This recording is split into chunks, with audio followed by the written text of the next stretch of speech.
Thank you all for coming.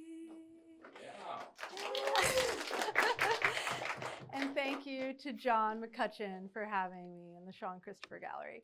So much of this work would not even exist if it wasn't for you. Offering me this show in a time that I was very uncertain and really low, actually. So I just guess I'll start there with, I posted about this work that I was just messing around with. It was just play. I had created a dark room when I was teaching down at Athens Photo Project in a closet, teaching alt process. We didn't have an alt process lab. So I decided to make that sort of part of the class, creating this lab. And then when I had come back and decided to turn my basement into a lab, it was like, oh, this paper is going to go bad. I need to expose it. So I just started playing around with different materials on top. And I've actually been wanting to do work about compost for a really long time, and no one has accepted my application. So I guess this one is a little bit more, or this work is a little bit more digestible. So yeah, and I also want to say thank you to the people who have supported my work, like the Ohio Arts Council. Gave me a pretty significant grant that I was able to use to focus this past year on working towards wellness and artwork that focuses on environmental and social change. And this work is very much in that realm. And the Greater Columbus Arts Council granted me an award to focus on putting this show together, and I used every penny of it. And I had a lot of artist assistance as well, including my amazing husband, love of my life, who helped me with every second of it and made sure I ate well. And while we were eating, I would say, oh, I don't know if that's going to make good compost. Can we have cabbage and onions? Which he very much supported. So he's an amazing chef. So yeah, I just thought it could be a really casual talk. I'd talk about the process and then any questions. But, you know, we are all compost. We are all the cosmos. So this work feels very personal and universal and dear to my heart. So the process is cyanotype. It's one of the very first photographic processes. It was developed by Sir William Herschel in 1842. And actually give a shout out to Anna Atkins, who created the very first photographic book. Around that time, she was an artist and a scientist, and she would lay down algae. So she would study algae and lay it on top of cyanotype paper. And it's a beautiful, beautiful book and photographs that she created. So she's been a huge inspiration for this work too. So yes, the cyanotype process, I just want to give a shout out to the chemistry, is potassium ferrocyanide, which the cyan is the color, and that's where it gets its name, and ferric ammonium citrate. So I mixed those two chemistries together in pretty much the dark, and then coated on different papers. So the papers are listed behind you. There's Arches Plantain, as well as, I don't know if you want to read it off, Revere, and you want to say that word? Platinum. So they have to be all organic, or all cotton, all natural papers, rag papers. And so I coat the paper with this chemistry, and then what was for dinner, or go and weed the garden, or go on a hike and pull some invasive species, or play around and lay it on top. All of them are different because they're all one of a kind. Some of the materials were sort of reused, but essentially that was, so the light exposes the paper, and then what is farther away or closer creates more refined lines. So if something is further away, you can see here, it's more of a ghostly ghostly shape. And then if it's really close, it's going to have more of a fine line. So it's blocking the light. And then the sun, the UV, is burning the blue. And then I wash it off. And then some of them are dyed in different teas. I'm a big tea fan. And so this is like a black tea. There's green teas. This is also black tea. Some of them, the different paper is giving different colors, the different exposure times. So the darker ones are going to be longer exposures. This kind of color came through on a different paper. It's the one that starts with an H. Could you say that one again? Hahnemühle Platinum. I knew I couldn't remember all these names. But then the wood, the way that I was, when I brought the work in to show to John, it actually happened during, it was right after David Lynch passed. And the work wasn't realized. I was just like messing around, and I thought, well, David Lynch, if you don't know, he is a producer, a director, and makes some really weird films. And it doesn't make any sense, and like that's part of the beauty of it. It's weird. And he was also very much about consciousness and meditation and like the mystery. Do you even know what a drop of water really is, or a blade of grass? So it's like, okay, that the work maybe doesn't make sense. And like, that's part of it. And so I put myself out there, which, like I said, was kind of during a challenging time. And John replied right away, like, you should be in this group show.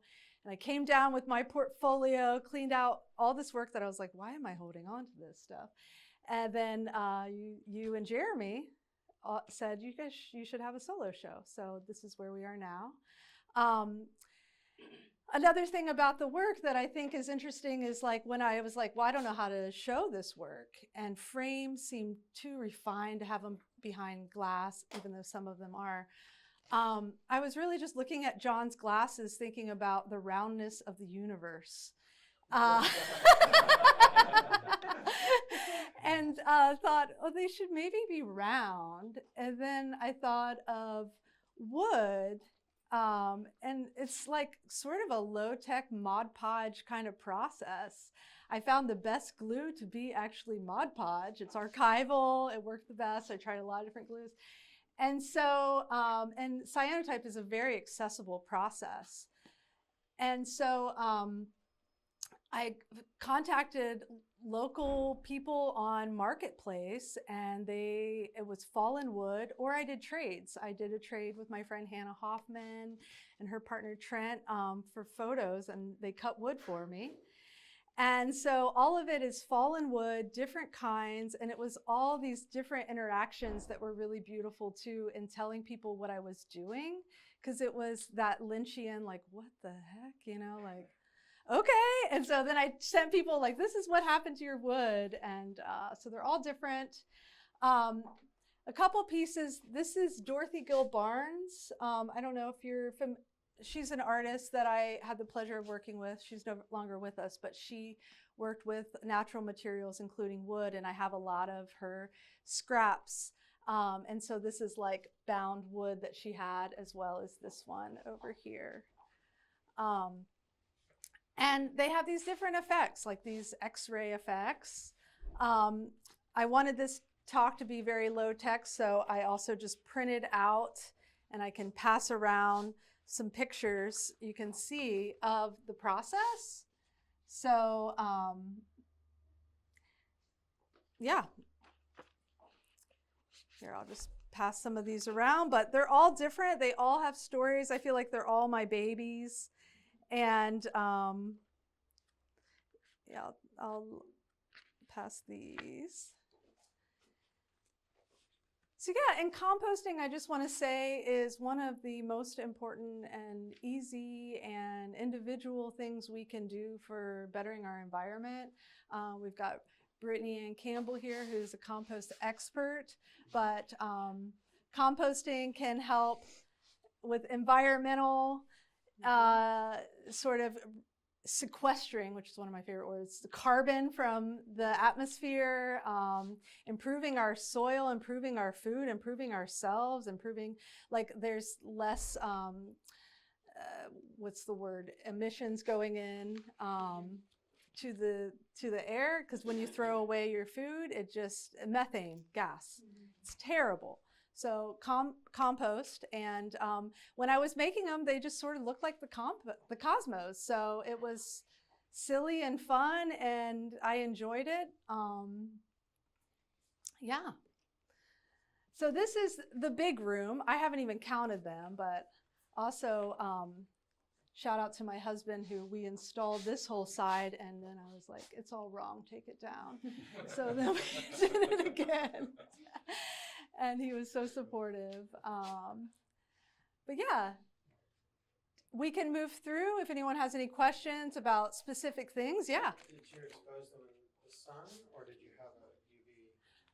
I had a UV light and did some in the sun, but most of them because I wanted control. So they're about 45-minute exposures, and that way I could control. You can get shorter times in the sun, but yeah, it's a very simple process in the sun. But I noticed that sometimes, like, the wind would blow things, you know. Yeah. Yeah. I have a question. Uh-huh. After you're exposing them and you stop the exposure, Yes.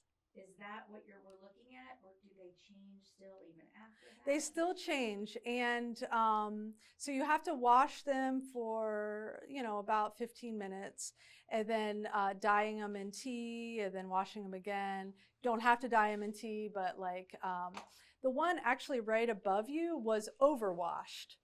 But like some of these effects, yeah, some of these effects just became interesting. Like I am really drawn to like the Bauhaus artists who played with ideas of nature and chance, and like Rauschenberg and John Cage and Jasper Johns, just like these ideas of and Dada artists, like letting go of control, letting it sort of happen. And so that kind of happened at every stage of the process. I noticed the more I tried to control, the less I liked them. Gotcha. Yeah. Yeah. I was kind of wondering about that control based on his question. Yeah. So when you put the compost on there, was there any control over that, or was it just like, you know, like dropping dice? Yeah. You know, whatever, you know what I mean? Totally. Because you talk about that, stuff that's further away is getting that soft. Yes, and That's sometimes I soft would right move now. things. So actually this one over here, and you have the picture right here. Okay. This is eggshell. These are eggshells that I ground up. So also like different processes of, or different ways of processing the materials themselves. So then I would just like play around with moving it. And so you can see how some of it moved.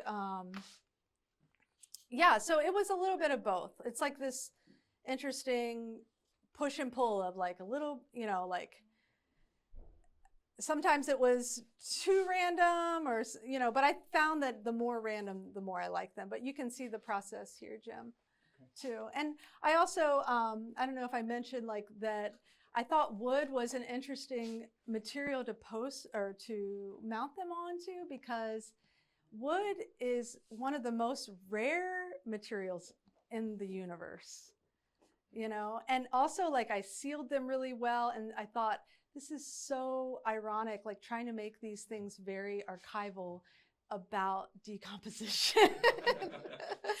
The other thing about the work was that it was a body of work that really opened up my eyes to aging. It was my first body of work I had to make with readers during every stage of the process. And I'm pretty sure I had my first hot flashes during install. Maybe it was stress, I don't know. But it was like, you know, there's a lot of learning moments too about my decomposition. Yeah. Welcome. Hi. So yeah, and then you can see behind you different ones. Like I was really fascinated with kombucha scobies. I'm a big fan of kombucha, and I've been trying to work with that material for a long time.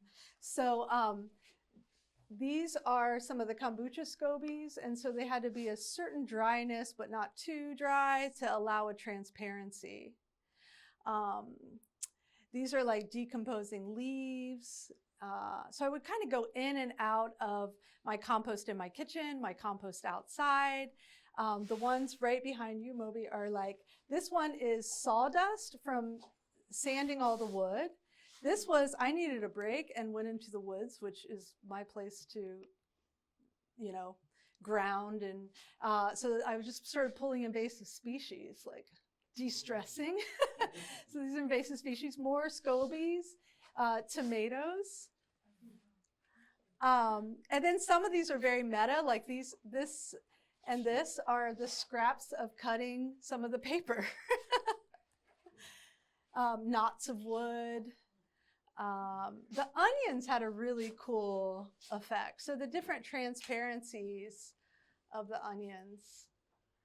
Kim, which one is the cabbage? So the cabbage didn't make it. Oh, it didn't? It was, so That's so cool. actually, I think you could frame it. that is an example, that's a good one, of an example of too much control for me. It looked too much. Yeah. But this one, can I see this one? Yes, yes. This one is this one. So there's some cabbage on here. That's awesome. So you can see if anyone wants to come up and see. This is great.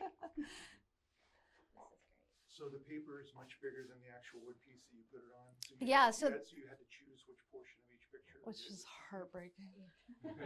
I mean, having to cut at, She gave you some discretion too, and Anthony. yes, my nephew Anthony helped. With the smaller ones. So the bigger ones, I made those decisions. And then some of the smaller ones were like the remains from cutting.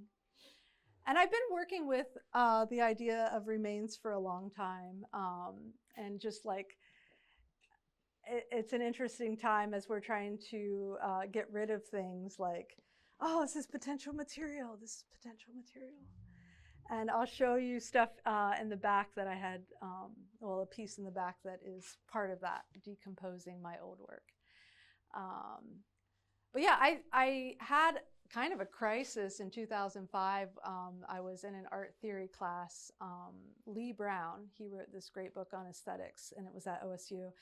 And I was like, I'm buying art supplies, and people are dying, and people can't eat, and there's war, and I think we're still dealing with those issues, of course, and maybe people have for a long time, but I just was like, I felt selfish and privileged and wrong.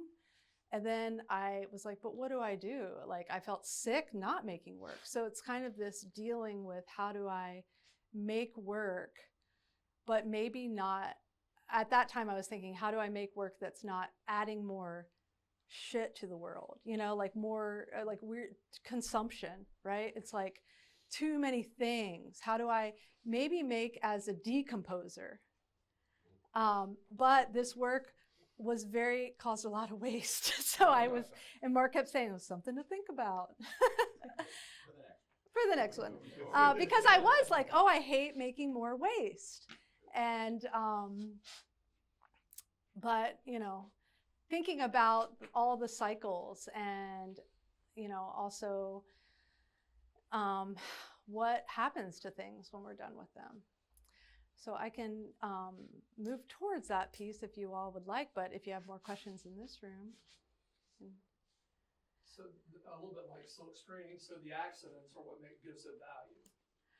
Well, I mean, some of your accidents that you were saying were stuff Yeah. you did with the wind are the ones that you actually clipped out that part and put on the piece. I don't know if I would call them accidents. I mean, I think that it was just more of like letting go of control, just like seeing what happens and the surprise. And what moved me away from photography after things went digital was the alchemy that was lost in the darkroom. Like I was, just fascinated. I love the smell and the texture and everything that happened in the darkroom. And then when everything went digital, I was like, I don't want to be on a screen all day. This isn't natural. So then I went more towards sculpture. And so this kind of fits, this kind of brings a lot of similar satisfactions of sculpture because I feel like I'm working in the round. There's the alchemy happening. It's very playful and the loss of control.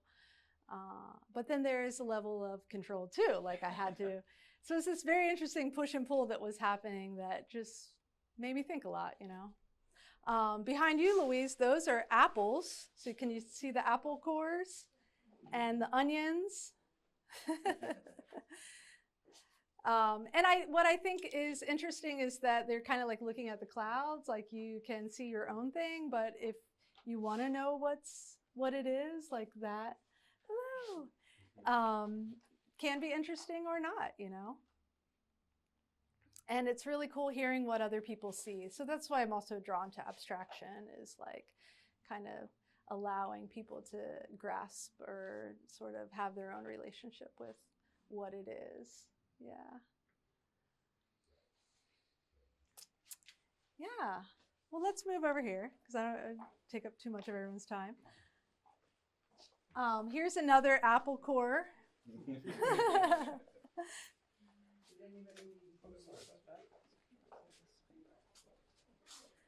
And some of them kind of look like x-rays, so we've got, I know it's a small space.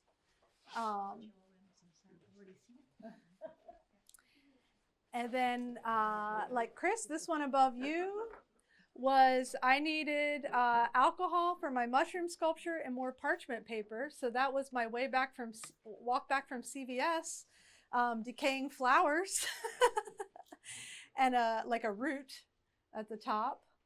So again, you can see how like some of that is, you know, more faded. Here's some eggshells above Tyler. I've done work with eggshells for a while, which is a whole nother artist talk, but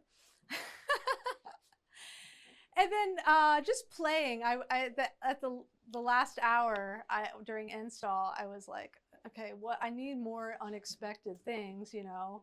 So I thought, how am I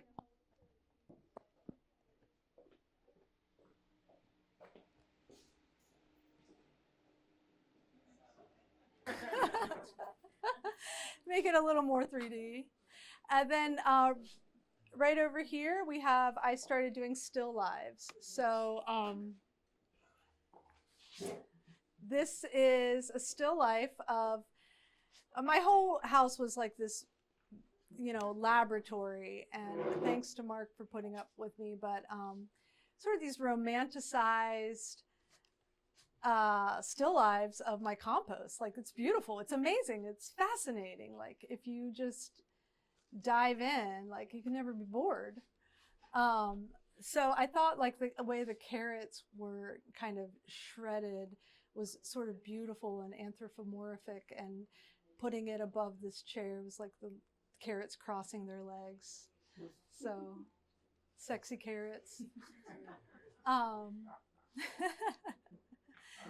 Yeah. So wait, how did you do that again? You like used a film negative, like, and developed it on cyanotype like you would? Exactly. So yes, this is a different process. So this is, and I have a photo of like taking the photos. I set up like a portrait studio. So I had these going. In the basement, I was working with decomposing materials, and then in my bedroom I was also, or what my studio was also, trying to make it completely sanitized to grow a mushroom. So I don't know if you want to see those. And I also, like, I'm really into, as I mentioned, like textures, and this one I decided at the last minute to put it on the opposite side that I had planned. So what I think is great is then you can feel how smooth, if you'd like, how smooth I was able, because it was, you know, a process, and I don't know if anyone else wants to feel it. I can just leave it. Wow. Yeah, feel the art. It really is smooth. You guys want to? Did you use an electric sander? Yes, it was What a couple number? processes, yeah. 220 or? Yeah, I went down to I 220. know, I would have never thought. If you'd like to, I'll set it back over here. And then we have a couple more still lives in this room here, which is where John sees clients. And a couple more little ones here, little babies. And this is like some ceramic teeth that I made. Here, so that example over here is green tea. And then this one here is really, really hot black tea. So you have different effects with different temperatures, like the amount of tea, the type of tea. Yeah, I'm sorry, I'm a little confused please. about the still life ones. With the other one, you had to put it on top of the Correct. So that's a right? contact print. The other ones were contact print. Yeah.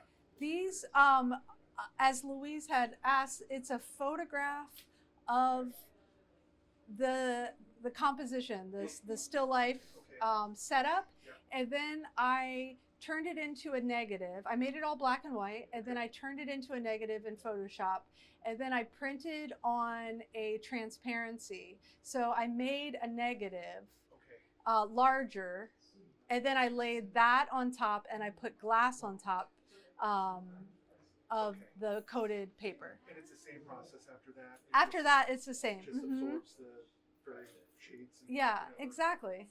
Wow, that is. Thank you. Yeah, so then if we can all fit into this tiny room, take your time. Tinier room. Is this a SCOBY one? That is a SCOBY one, exactly. And I have a picture of that in process. I tried to document a lot of them. Honestly, at the end, I felt I was just, oh, I didn't even pass these around. There's a ton more. So here's like the SCOBY in one part of the process. Where did I put that picture? I'm not so smooth. Oh. So this one here is a picture of the very first one, the beginning. As I had said, I had paper that I needed to expose right away. And so it's behind you, Louise. So if you can see the orientation like this. So the cucumbers in the middle, the peeled cucumbers, the banana. It's weird. And here's some more process. I realized that. Oh, there's the SCOBY too. Yeah. I've tried to make SCOBY leather and yeah, still working on it. I don't know if I'll figure it out. But this piece behind here, I'll start with, and then I'll go to the living piece. So I'm really fascinated with mushrooms. And mushrooms are like the ultimate decomposer. So when I was talking earlier about mushrooms, I'm going to turn this off just for sound. Does that would be helpful? You see the button? Thank you. So mushrooms are like the ultimate decomposer. They're fascinating. And people are making sculptures and buildings, all kinds of things out of mushroom mycelium, which is essentially like the root of the mushroom. So it can bind things together. And so there's all kinds of different mushrooms, but it can eat wood and break things down while simultaneously, like I said, binding. So I started growing mushrooms. I started studying mushrooms maybe like 10 years ago, 8 years ago, something like that. I don't know. Yeah. And reishi mushroom is like one of the most sacred mushrooms. It's the mushroom of immortality. It's the mother of all mushrooms. It's fascinating. And it's gorgeous and weird as hell looking, right? So that's what this is here. This is a reishi mushroom that I grew on coco coir in my kitchen for about 4 or 5 months. And we were going to Colorado, and I had asked a couple people, would you like to water my mushroom? And I had no takers. So I had to let it dry out. But as it was growing, I was like, oh my gosh, I've got to make that part of my Halloween costume, because I am very inspired by, there's Telluride Mushroom Festival out in Colorado, and like they do costumes, and it's like my biggest inspiration probably. Yes. So for a couple years, I've mushroom-inspired costumes, which some of you have probably seen. And so this is another piece of Dorothy Gill Barnes's wood that I started building this upon besides this mushroom. And I'll show you underneath. And all of these things are things I've collected in the wood. So this is Dorothy's wood. After this first weekend wearing it, I was getting like notches in my head, so I had to put cushion on it. But these are all, yeah, findings. And so this was my Halloween costume. I love that so much. And Turn around and see if it's yes. better, because there's stuff going on. There is, all around. there is. And it's kind of falling apart. I mean, it's, you know, it was made in October. Yeah. Mark was like, you can charge thousands of dollars for that. It's like, it's a lot of hot glue, so we'll see. Great question. So it's not edible, but you can make tea out of it and tinctures. And it's in a lot of like the more popular mushroom coffee now. It's amazing for your health, amazing for your immune system. It can help with de-stressing you. It's just incredible. And it's been prized in the East for thousands of years. And it's in a lot of artwork, you know, in the East. So it's a fascinating mushroom. A friend of mine said she thought it looked like a racer head. And not this, but like the mushroom in and of itself. And I've been growing it. I've even took it to an artist residency at Mildred's Lane, a different reishi, but I brought it out late at night and was there for like a long time before people realized I brought this mushroom with me. So we were like, you've had that in your room this whole time? Like, I gotta water it every day, you know, or every other day. So I thought this was appropriate. I mean, I love it, but also to put here because that is what's growing in here. So this is reishi mushroom that has inoculated. Remember I talked about like, I brought in my portfolio case. I was like, why am I holding on to all this bad artwork? And I need to decompose this, let it go, right? I almost called this show, Everything Must Go. But I'm saving that name for other things. But anyway, so this is, the process was shredding my old work, drawing some photos. I wasn't sure if it would eat photos, but I knew anything paper. So I'm shredding this, and tax returns, if we were in a meeting, it's probably in here. Post-it notes. I spent a lot of time applying to jobs and doing research and shredded all that shit. And then I boiled it to sanitize it all and hydrate it, essentially making food for the mushroom. And then I took a tube, cardboard tube, and I cut it in half and drilled holes every 3 or so inches. And then, well, I had to sanitize the whole room, which is why the alcohol and the paper towels are there. And then I don't have pictures of shoving it in. You want to pass this around? Shoving it in, but then I took the paper, the old work that's shredded and sterilized, and the reishi mycelium, along with some coffee and barley, because it also likes to eat that, and just give it some good food. And then it's not the best picture, but sealed it up in this cardboard tube for about 2.5 weeks. And here, I'll pass it to you. And then I had to take a sterile razor blade every time I poked where those holes were through the plastic, and then put polypore tape over top, or porous tape. I don't know, polypore is the underside of mushrooms. So that's kind of what this is. It's like a paper tape that allows airflow so that the mushroom, the mycelium, could eat the work.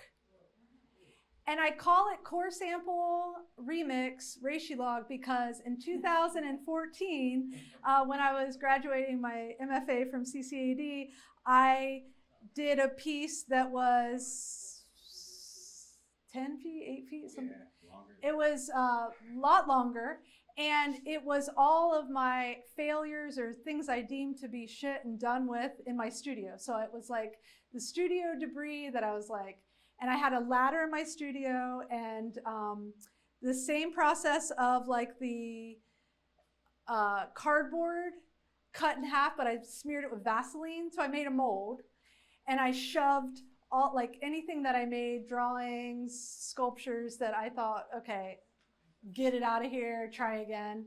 And it was kind of an ode to like all the things that we deem as failures, or the things that like, all the work we make as artists, like I do this, and then what people see, you know? It's like you do all this work, and I mean, I made 5 of these that are in my compost right now.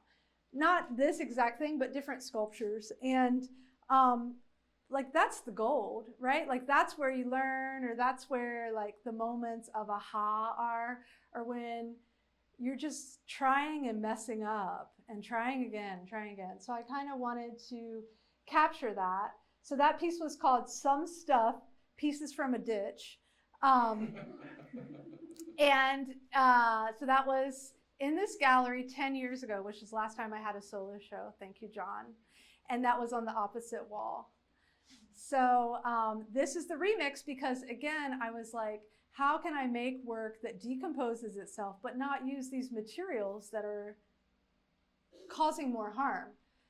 I'm really still trying to figure it out because I had to get plastic to line it. This is a plastic case, you know? So, you know, maybe I could get something made out of corn. I don't know. But I have to have a humidity of 90% humidity. Around 72 is great. That's the temperature in here. I've got this in here to monitor. But I'll pass these around. This is what it looked like in the beginning. And so it was all white. Oh, thanks, babe. So this is kind of the beginning of the consumption of the mushroom. The white's the mycelium. Yes, thank you. And then over time, it is eating it and turning it darker, and it's beginning to fruit, which I'm so happy. And so it'll grow like this. And the mushroom, the reishi, is so strong that it is strong enough it could break the case. Yeah. And then this is like a little humidifier and air purifier that's slowly pumping in air.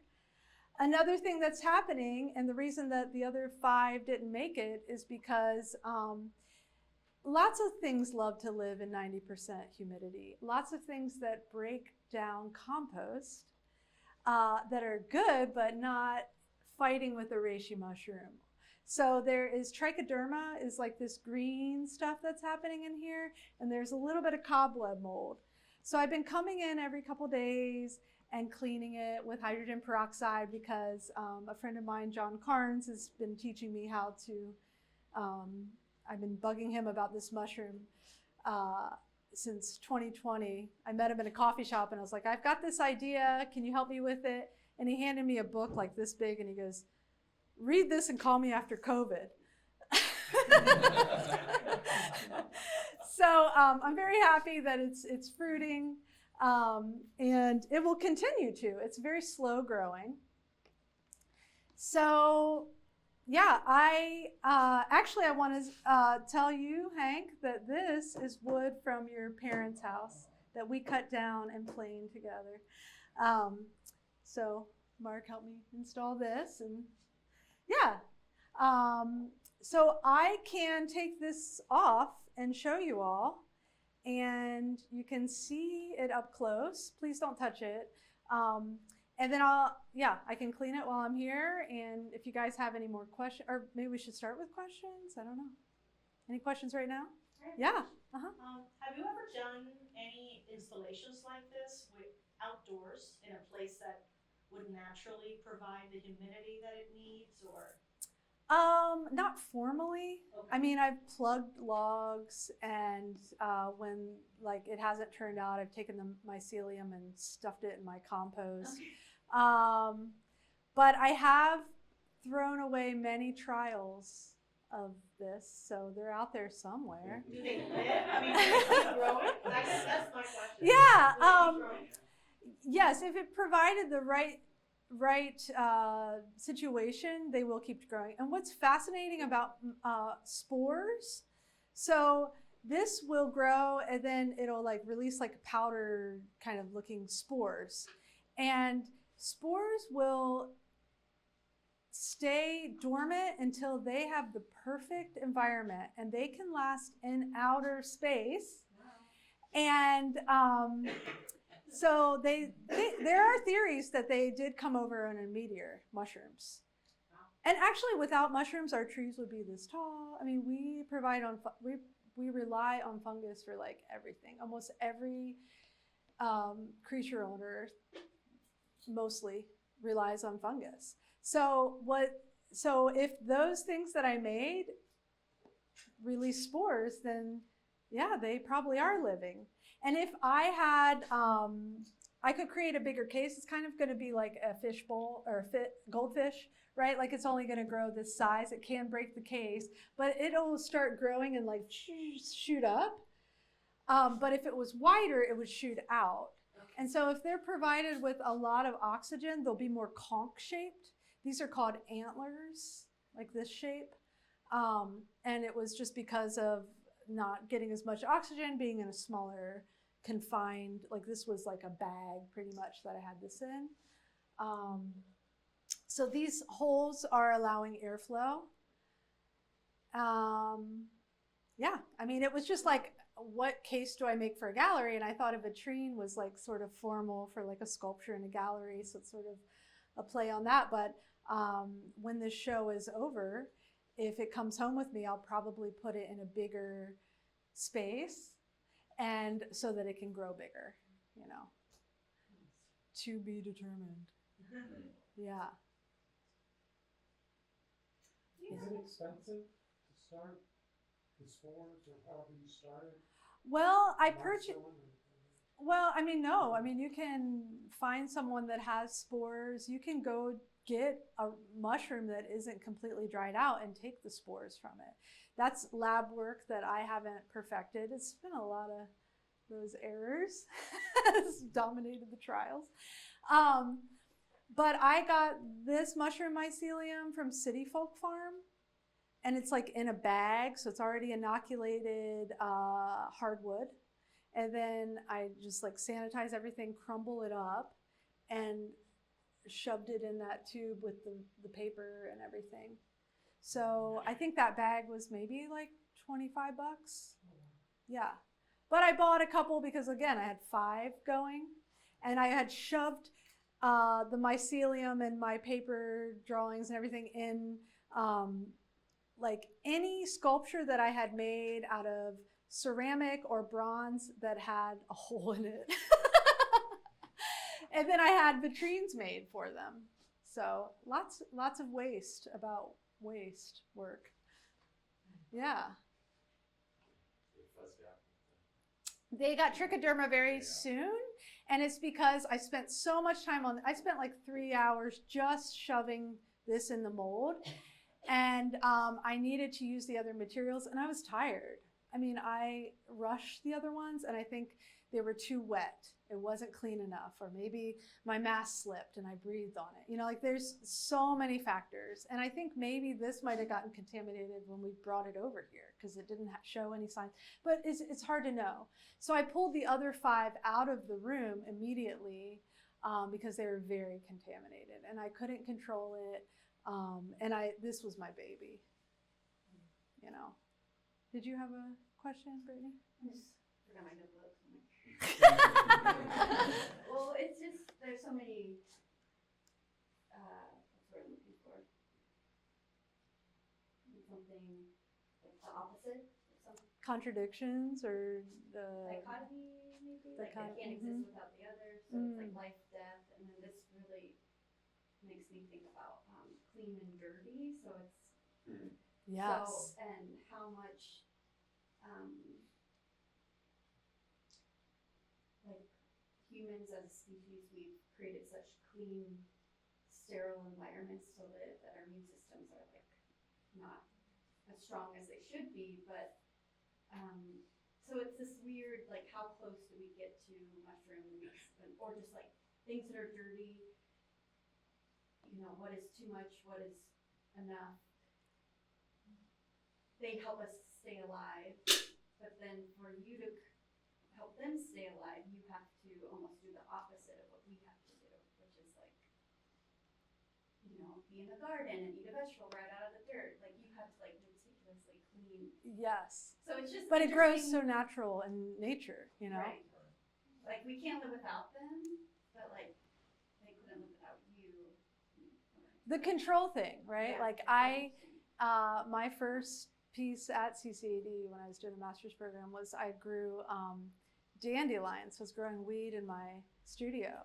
And it was just like I was fascinated with this dandelion that was brought here for medicine, but is deemed as a weed, and people poison their lawns to get rid of this thing that has so many medicinal properties. And it's like this American lawn, like this social agreement that has happened that is total bullshit. And like people are so sick from like spraying their lawns and everything. And this dandelion is this badass little flower that you can't, I mean, trying to cultivate it in a studio or, you know, it's just like so hard, but it'll grow out of a crack of a sidewalk, like, yeah, you know. So it's like, it was, you know, this interesting push and pull there too of like, you can't really, you know, we are nature. We don't control it, that's for sure. And when we try, it's usually not the best situation, so. Is there any, this reminds me of, when you, green burials are people that, like, you can be, once you pass, you can, your body can be, Yeah, decomposed by mushrooms. yeah. Like, is there Sign me connection? up, please. Right. Put Is this there in my a will. connection between There's, that? I think there's a company in Seattle that does that. Yeah, there's a couple places around that have, yeah. But is it similar to like what we're seeing, like, Um, because paper is plant, you know, it's not. mhm. So yeah, I think like there is a move towards that. Like the embalming process is terrible for the environment. I mean, we should go back to the earth, you know, like our compost. And I'm glad that that is like on the rise, right? And I think a lot of the embalming and preservation, I mean, of course, throughout history, I mean, how far back does that go? But like, yeah, I mean, it's just like this attachment to life that is like not, I mean, I believe in circular, you know, we are stardust, we are cosmos, we are compost, like, and this holding on, this attachment that to the body, to the material that is causing this, people wanting to embalm and stuff. And Mark and I are about to go on a big journey of detaching from material things. So this is very on point with that. We are going to be nomadic artists and going to be working around the world doing photography, gardening. Mark's a musician and a chef. So a lot of things we're doing here, but we are going to try to let go of our material things and be turtles, live on our backpacks. And for me, as an artist, a collector, you know, working a lot in sculpture, it's gonna be really hard, but it feels very spiritual too. Like I'm really into yoga, philosophy, spirituality, and like letting go, peeling back the layers of the onion and just being without, I mean, the US, right? It's so material driven. It's so the culture of consume, take. So this is going to be, it feels like very relevant work to make before a big trip like this. And that's where I'm going to save the name of the parties and the yard sales to Everything Must Go. That's why I didn't name the show. And working with people and their sustainability Yeah. culture projects. We're working with people that are living off the grid, people that are living very close to the earth, that are kind of have the same ideas. And, you know, we want to give back and want to explore other ways of life. So, and to note that, you know, like, just like in 2005 when I was like, how can I be making work? Like this feels wrong, but when I'm not, I feel wrong. I mean, also like traveling right now, I mean, it's like a very complicated thing. It's, you know, like the policies that are hurting people from living freely are terrible. And so we definitely want to recognize that and not be tone deaf to what's happening with people not being treated fairly, you know, and being able to move around and live in different countries. So, yeah, but this has been a dream of ours for 15 years since we met. It was our first conversation, so this also could be a whole nother talk. Yeah.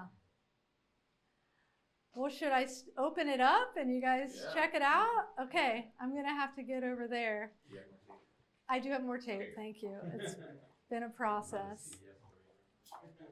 I'm going to have to get right here, sorry. That's okay, it's a tiny gallery. Do you ever have to worry about things like black mold? Yeah, so it actually has a trichoderma, which is a type of mold that I'm going to clean off. Yeah. So that's why I'm getting over here. Thank you for coming. So great to see you.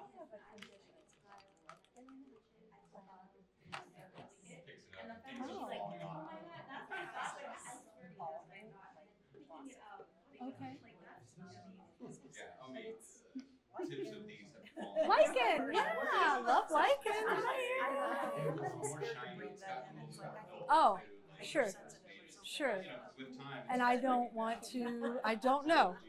I'm, you know, still learning about it myself. I'd like to talk to you about travels. Okay. And I did, we sold the house. and Really?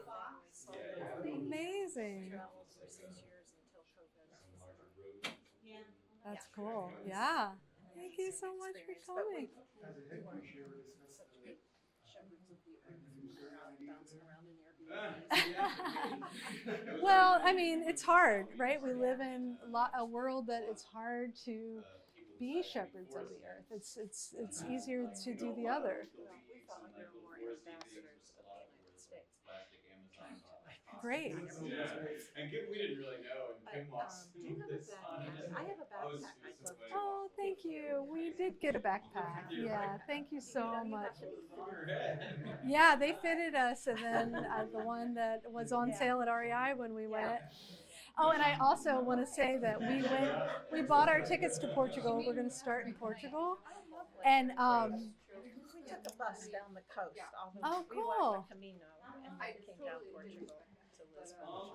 But it's well, when beautiful. we bought our tickets, it was the same day that the reishi started fruiting, and Mark was so excited. I was excited too, but he was like, "What are you looking at on your phone?" And I was just zooming in on my picture of the mushroom fruiting 3 times. He called me. He's like, "What are you looking at now?" I'm like, "My mushroom." I mean, I was dreaming about it. I was obsessed. So, yeah, I'm gonna grab the chairs, or I can just set it on the floor, maybe. Okay. I'm gonna grab this other chair, Louise. Thank you.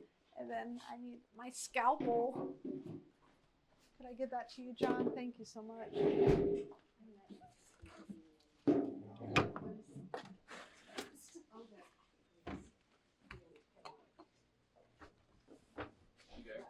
I thought I had a scalpel down here. Oh, here it is.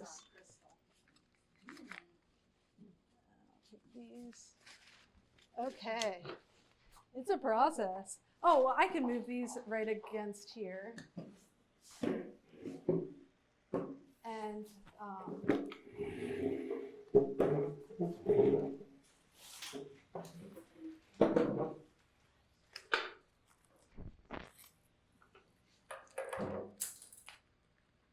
it's like being a mad scientist.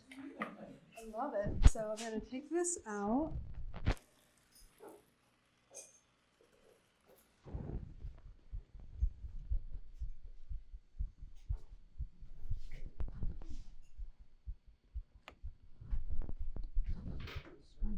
Yeah. And it's very heavy because of all the moisture. You got it yourself. Yeah. She's been coming down by herself and doing this. Well, first Yeah, when we first came, I was like, I'm gonna have to come down like every other day, Mark. And he was like, are you serious?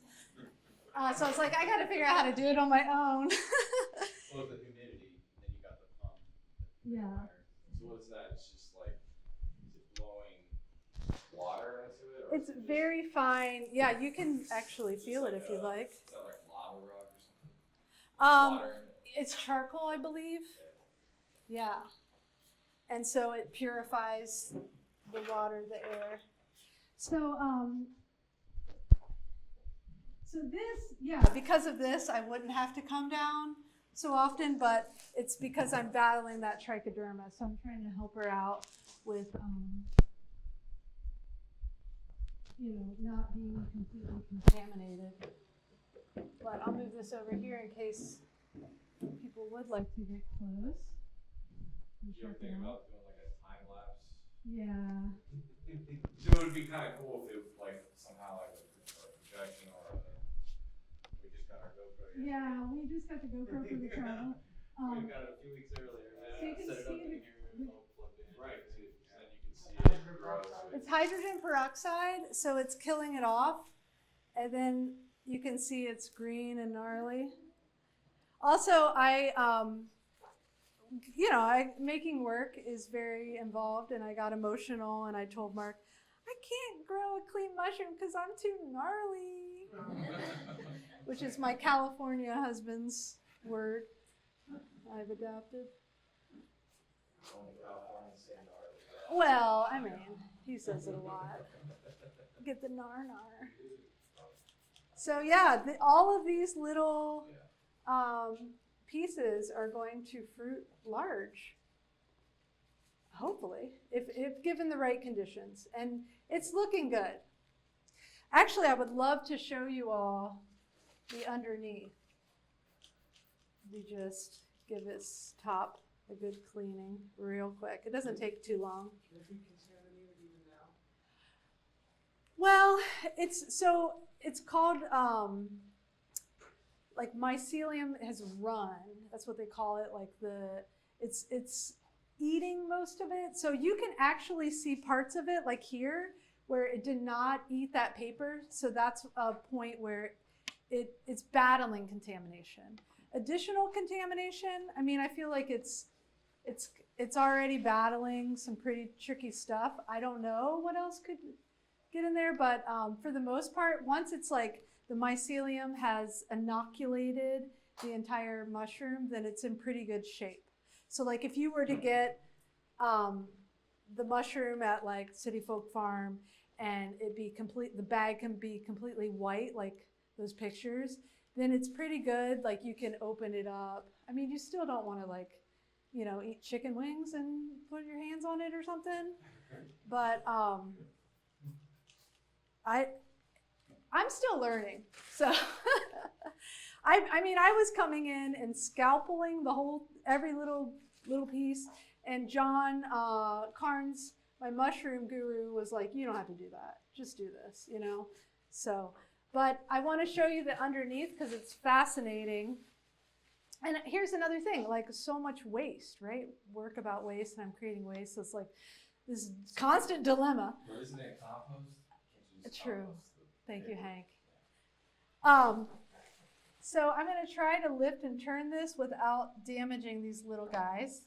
But where it is, sure, where it is up against, so it's become this solid form.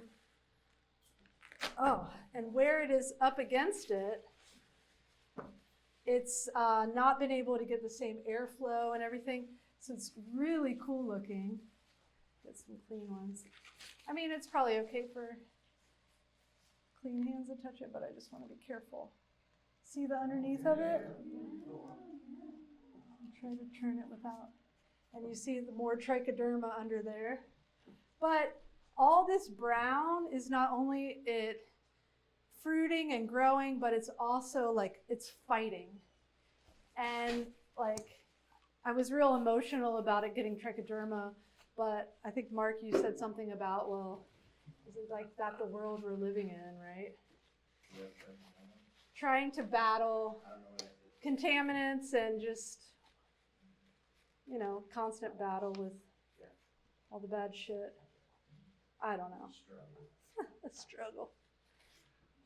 You gotta flex. Have you ever considered putting like maybe little discs of wood underneath that? Hoist it up and give it more Air flow. circulation? Yeah, I did, but then what I like about it growing this way is that, and I actually in my drawings of making this, I did have like a little thing, but what I think is, well, it's more weight, right? And also it wasn't, I wasn't sure if the form had completely hardened. So like to have a little, you know, slope in the middle, as well as it having now this shape on the bottom is making sure it's not going to roll. So, but yes, I was there with you in my brain. And it's kind of cool to see it bubbling up. That means it's like fighting it off. The black is not appreciated. It is.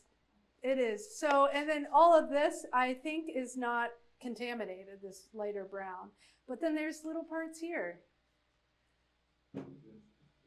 So, but overall, it looks pretty good. But I was like, well, I guess if it doesn't fruit, at least I made the shape. But I'm very happy it fruited. And I mean, I was laying in bed late at night all the time, like thinking about this mushroom. It's consumed me too. So yeah, I'll turn it back around, and then if you guys want to get closer, you can. Actually, could I have someone like pull the paper towel out? Thank you.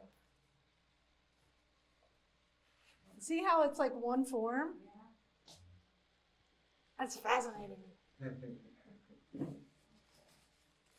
Well, with you could essentially mold the substrate, right, into any kind of Any image. shape. So you could make it Yeah, some of the other ones I was really excited about because it was, hurled sculptures that were like big knitted, like, I don't know how to just really describe it, but there's a lot of holes. It was like, oh, it Yeah, was cool. anything that had an orifice. Even built the custom cases for them and everything. Yeah. But, It's okay. It's like just kind of relatable to the work, right? It all. But yeah, so you can make any form and inoculate it, and it can grow. And you can also treat it like wood. You can saw it, you can shape it. So it's this fascinating material, and a lot of people are using it for like packaging alternatives to styrofoam, green building. Yeah, you can make bricks out of it and stack the bricks. And you can even use mycelium to glue it all together. My brother, who was here earlier, when I started getting, yeah. Are you going to learn how to do that? I mean, on our travels. on our travels, we are trying to stay with mushroom people. But when my brother, who just came, he came from Iowa, and he was here earlier, and like maybe like 7 years ago when I was talking to him about mycelium, he goes, "You are so obsessed. Maybe I'm going to get my own celium." I was like, yeah, because he's my older brother. We like a little riff at each other, and I was like, "You don't know what you're talking about." So anyway, yeah,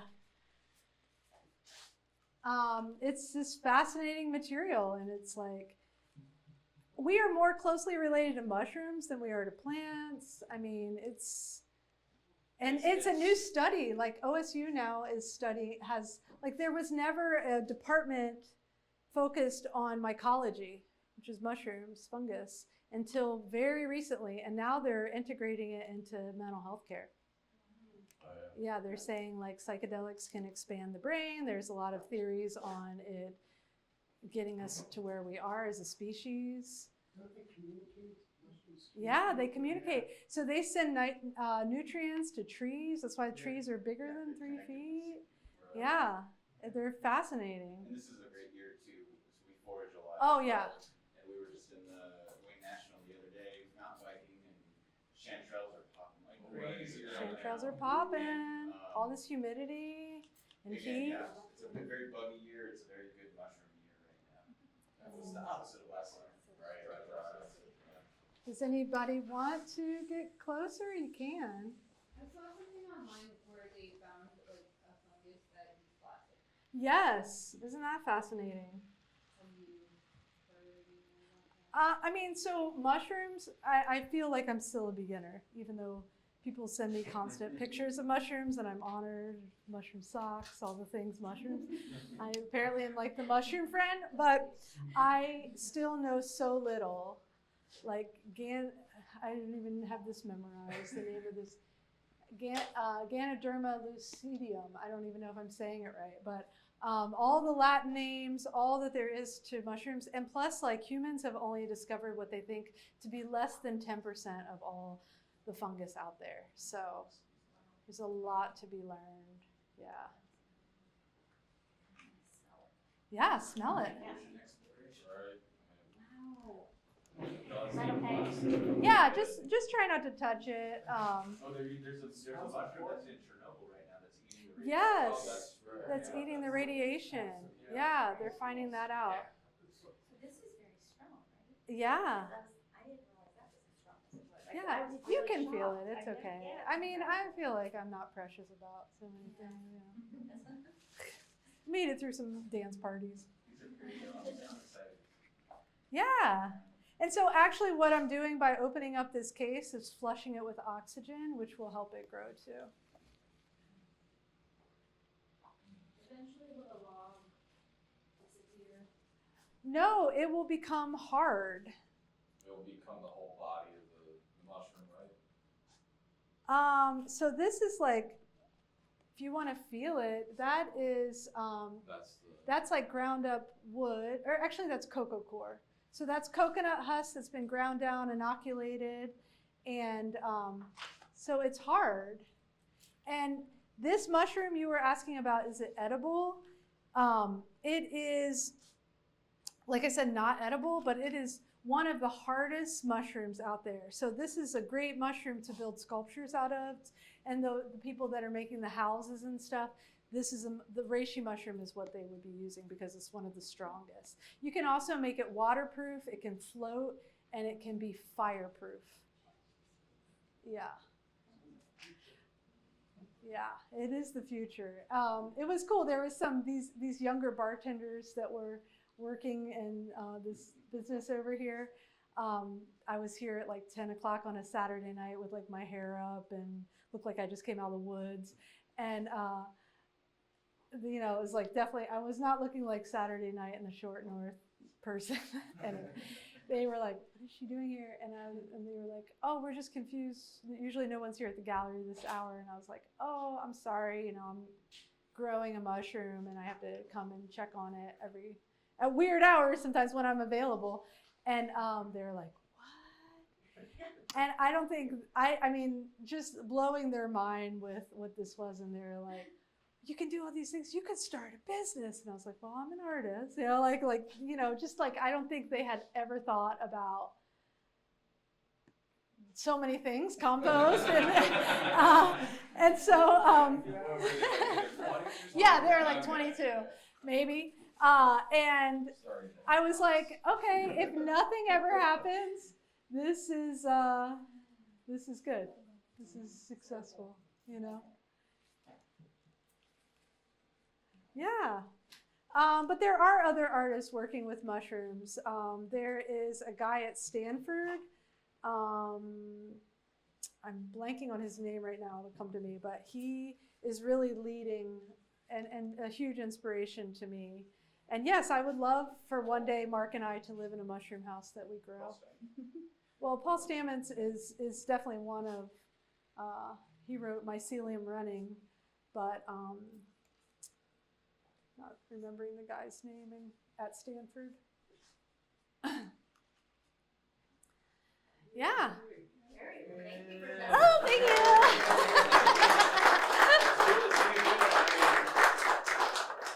I wanted to get here earlier and clean it, but I was It's like, cool to see it's you. it's part of the process.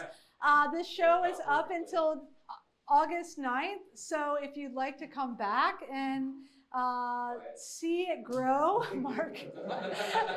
See it grow. Oh, also, I just want to say that John and I are donating about 25% of all sales to Earth Justice and ACLU to be supporting environmental and social justice. So yes, but I will be coming back to clean it until the 9th, which is next Saturday. And you can, I mean, every day it is changing and it's beautiful. It really is.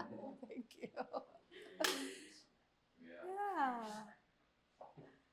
So, thank you.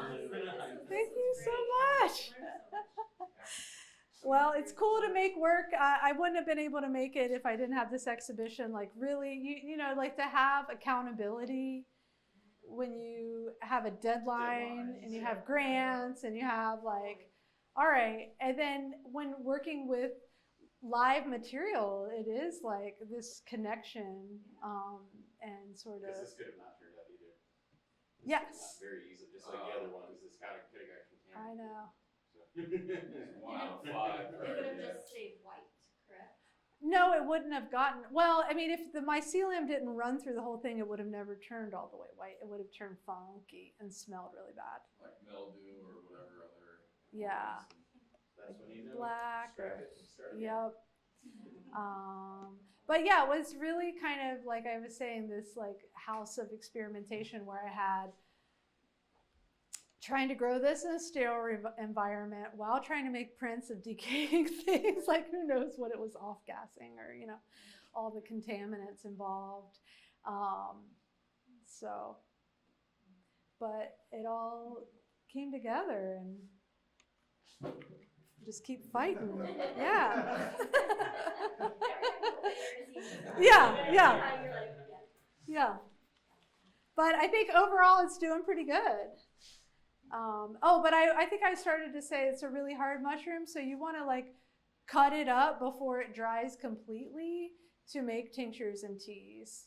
And if you want, I can tell you how to make those, or these are easy to look up. But it was funny, my family was here earlier. I was like, you guys remember I made everybody reishi tincture that Mark and I found in Virginia for Christmas? Raise your hand if you drank it. They didn't lie. Well, then Jesse was like, oh, I did. Once you showed me you can mix it with water, you know.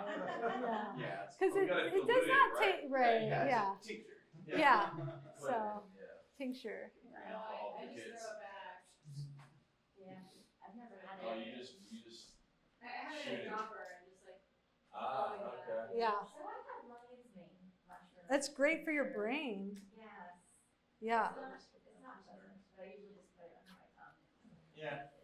embrace it. Yeah. Usually have a chaser ready or something. Is lion's mane also like a culinary or no? Oh yeah. Oh, yeah. I love it. Yeah. I go with farmers markets. Right. Kim likes to make Flowers. crab cakes because it's kind of like a crab. Because I'm from the Eastern Shore. Yeah, she is from. Yeah. And we fooled my parents one Christmas. We made crab rangoons, and nobody knew it was lion's mane mushroom. And then we told, and my dad, and you know, he was like, "Oh, I don't like it anymore." It's like you're like a kid. Like your mom. Yeah. He really was like, oh, now. But before he was like, "These are the best I've ever had." Yeah. Like, Yeah.